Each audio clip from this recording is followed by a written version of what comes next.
नांदेड़ से लड़ रहे हैं, इस तरह से पोस्ट घूम रहे हैं, क्या सच है? देखिए, अगर पोस्ट घूम रही है तो पर्सन भी कुछ होगा उसके अंदर सच्चाई उसमें। और पोस्ट घुमाने वाले जो है वो मेरे नांदेड़ के अहम जिम्मेदार जो है वो लोगों ने ये पोस्ट डाले हैं, क्योंकि उन्हीं की ख्वाहिश है कि नांदेड़ से इस बार लोकसभा का इलेक्शन हमने लड़ना चाहिए करके। नांदेड़ हमारे लिए एक बहुत इंपॉर्टेंट सेंटर है, वहाँ पे मजलिस को बहुत मकबूलियत मिली थी, बहुत अच्छा लोगों का प्यार मिला था जब महाराष्ट्र में पहली मर्तबा मजलिस आई थी। सबसे ज़्यादा कॉरपोरेटर्स हमारे नांदेड़ में ही हुआ करते थे। उसके बाद विधानसभा के भी इलेक्शन हमने लड़े हैं।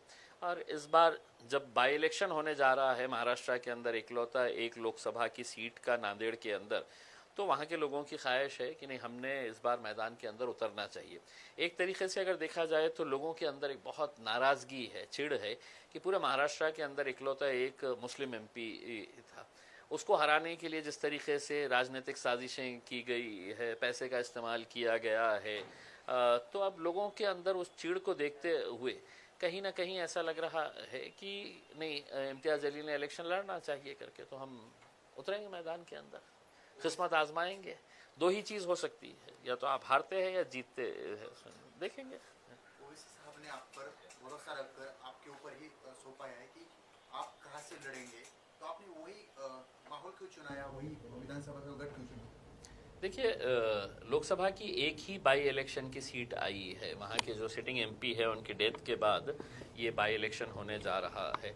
अगर कोई और उससे बेहतर अगर होती कॉन्स्टिट्यूएंसी तो वहाँ पर विचार करे होते, लेकिन चूंकि इकलौती एक सीट है, और जैसा मैंने आपको बताया है कि मजलिस का और नांदेड़ का एक बहुत पुराना रिश्ता रहा है, हमारा बहुत अच्छा ऑर्गेनाइजेशन सेटअप है वहाँ पर, तो हमने नांदेड़ के अंदर जाने का फैसला किए है। आप और जरांगे की मीटिंग हुई थी, वहाँ पर कुछ अहम मुद्दों पे चर्चा हुई, तो कौन से मुद्दे थे, और उसके बाद आपने ये ठान लिया कि हमें वहाँ से लड़ना है? देखिए, मैं जरांगे पाटिल साहब से पहली मर्तबा मिला हूँ ऐसा नहीं है। जब उन्होंने अपना आंदोलन शुरू किया था उस वक्त भी मैं उनके गांव गया था। यहाँ पे जब वो एडमिट थे तो 2 मर्तबा मैं हॉस्पिटल जाके उनसे मुलाकात की थी। और इस बार यकीनन जब इलेक्शन के करीब अगर राजनीतिक पार्टी के लोग अगर एक दूसरे से मिलते हैं तो कोई मौसम के बारे में चर्चा नहीं करते हैं। नेचुरल है कि पॉलिटिकल उसके ऊपर ही चर्चा, और जो सोशल माहौल जो चल रहा है महाराष्ट्र के अंदर, इसी के बारे में चर्चा हुई होगी उसमें, और हमने करे है। और आकर जो भी हमारी चर्चा हुई है हम बाहर आकर बताया है लोगों को, मीडिया के सामने भी हमने, आपने सवाल किया हमने जवाब दिया, हम क्यों आए थे, कैसे आए थे करके। लेकिन जरांगे ने एक बात की थी कि मुस्लिम और मराठा इकट्ठा आएंगे तो सत्ता परिवर्तन हो सकती है।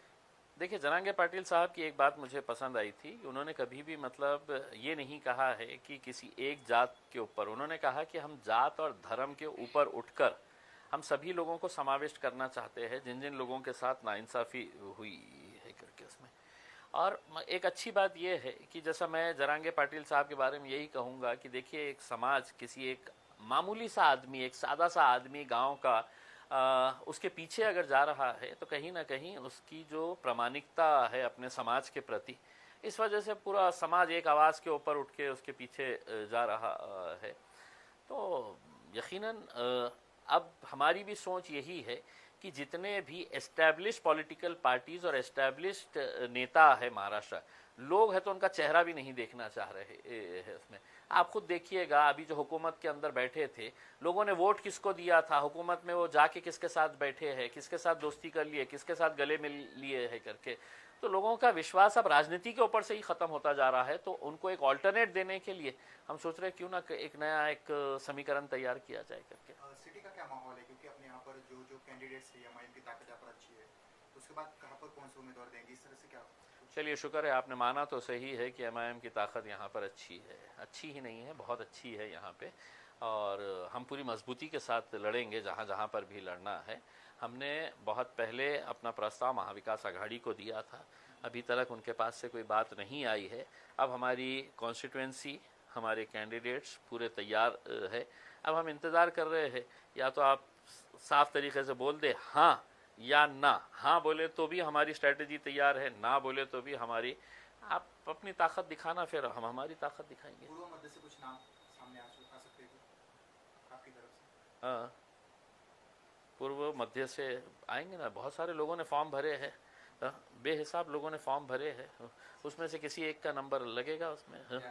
या आप दोनों जगह से लड़ेंगे? हो सकता है, मैं तो क्लियर कहा हूँ ना। अगर मेरे क़ायद बैरिस्टर असदुद्दीन अवैसी साहब ने कहा कि नहीं सिर्फ लोकसभा लड़ो तो लोकसभा लड़ेंगे, उन्होंने कहा नहीं विधानसभा ही लड़ो तो विधानसभा लड़ेंगे, उन्होंने कहा कि दोनों जगह लड़ो तो दोनों जगह लड़ेंगे, और उन्होंने कहा कि नहीं दोनों जगह मत लड़ो, तुम लड़ो ही मत, तो नहीं लड़ेंगे।